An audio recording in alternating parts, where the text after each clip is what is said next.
Glenn, thank you for that live report. Greenfield Mayor Roxann Wedegartner sat down for a taping of Western Mass News Getting Answers with Dave Madsen today. The mayor opening up about police staffing and also her newly proposed budget.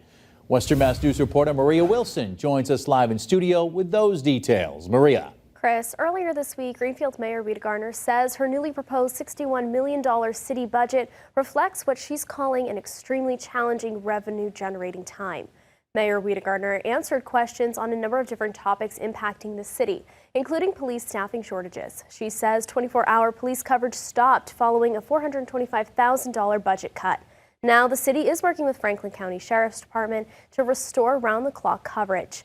Mayor Wedegartner says 2 of the 4 new police hires have already started, thanks in part to a $300,000 federal grant.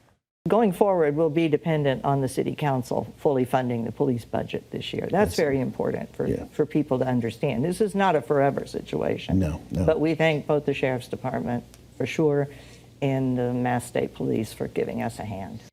Mayor Wedegartner also talked about her newly proposed budget, which would be a 6.5% increase from last year's. The budget, which will be voted on in the coming months, would cut the school committee's budget by $1.5 million. But the mayor says education remains one of the city's top priorities.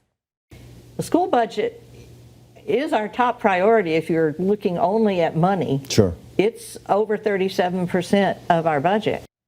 She also tells us school enrollment is down significantly, which impacts the amount of state funding they receive.